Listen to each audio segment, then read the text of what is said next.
Hello hi friends, तो आज मैं लेकर आई हूँ आप सभी के लिए मॉनसून स्पेशल पोहा चिवड़ा की रेसिपी।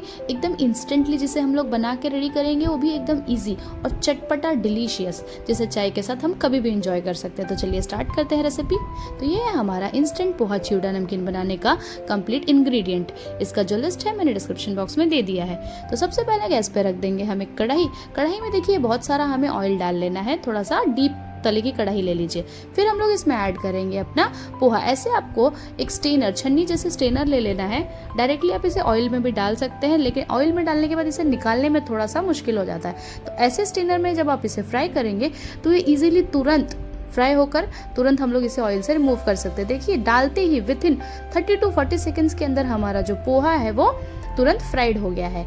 इस प्रोसेस के साथ हमारा जो पोहा है एकदम अच्छे से फ्राई होकर रेडी हो जाता है। एकदम क्रिस्पी और क्रंची जो पोहा है हमारा फ्राई होकर रेडी हो जाता है। तो ऐसे ही करके फिर हम लोग सारे अपना जो पोहा हमने लिया है एक बाउल उसे फ्राई करके रेडी करेंगे। तो इसे हम लोग ट्रांसफर करके फिर अपना सेकेंड लॉट भी पोहा का इस ऑयल में डाल देंगे। फिर आप ऑयल में इसे डीप कर दीजिए और देखिएगा ये विथिन 20 to 30 सेकेंड्स के अंदर आपका जो पोहा है वो फ्राइड हो जाएगा।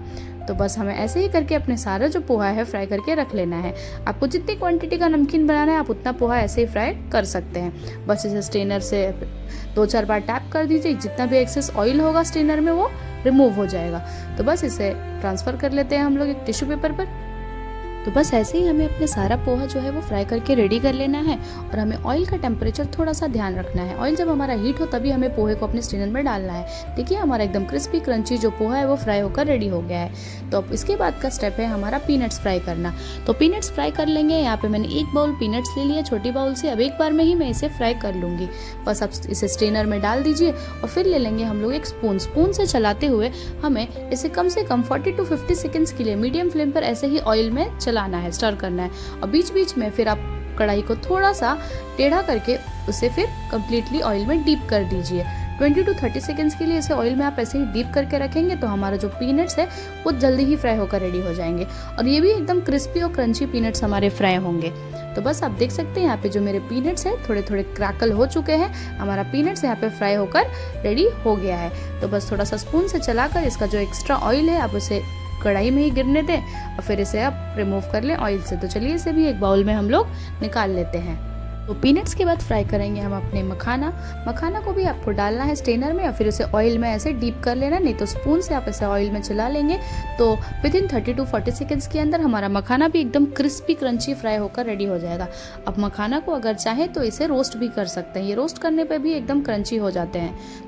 1 चम्मच ऑयल डाल के आप इसे पैन में रोस्ट कर लेंगे तो ये वैसे भी क्रंची हो जाएंगे। तो बस देखिए हमारा मखाना भी है जो तुरंत फ्राई होकर रेडी हो गया है। मैंने अपने सारा मखाना ऐसे ही फ्राई कर लिया।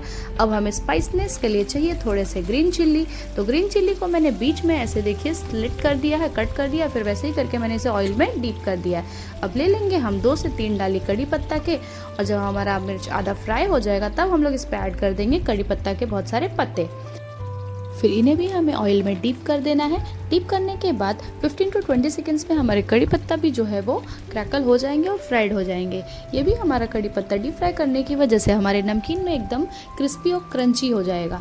तो बस इसे स्पून से मैं 10 से 15 सेकेंड के लिए ऐसे सौते कर लूँगी। तो बस यहाँ पे हमारा ग्रीन चिल्ली और कड़ी पत्ता फ्राई होकर रेडी हो गया है। तो चलिए इसे भी हम लोग अब ट्रांसफ़र कर लेते हैं अपने बाउल में। तो इसे भी मैं एक बाउल में ट्रांसफ़र कर ले रही हूँ। तो आप देख सकते हैं यहाँ पे सारी ही चीज़ें हमारी फ्राइड होकर रेडी हो गई है। पोहा, मखाना, पीनट्स और कड़ी पत्ता, ग्रीन चिल्ली, सब कुछ रेडी हो गया। कुछ पाउडर मसाले ले लेंगे हम लोग और यहाँ पे कुछ सेव, बेसन का सेव।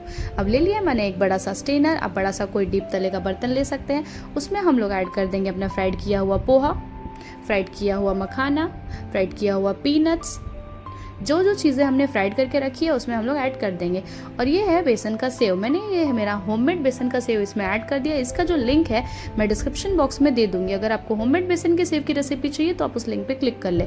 फिर काला नमक हम लोग इस पर स्प्रेड कर देंगे ऊपर से, फ्राइड किए हुए कड़ी पत्ता और हरी मिर्च और रेड चिल्ली पाउडर थोड़ा सा। रेड चिल्ली पाउडर आप स्किप कर सकते हैं अगर आप अवॉइड करते हैं रेड चिल्ली पाउडर खाना। तो थोड़ा सा turmeric powder, pinch of turmeric powder हमें इसमें ऐड करना है। Pinch of black pepper powder इसमें हमें ऐड कर देना है।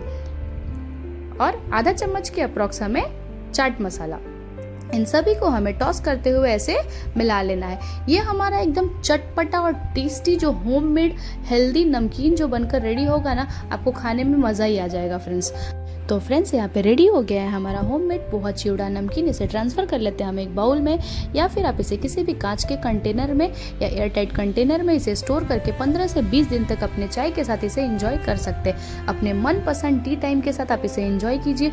ये इसके साथ खाने में बहुत ही मज़ेदार और टेस्टी लगता है। आप इसे अपने मेहमानों को भी चाय के साथ सर्व कर सकते हैं, और इसे बनाना एकदम सिंपल है। आप देख रहे हैं इसकी रेसिपी एकदम सिंपल है। तो फ्रेंड्स, आपको मेरी ये रेसिपी कैसी लगी मुझे कमेंट करके ज़रूर बताएं। Thanks for watching my channel Preeti the dhaba. Bye bye.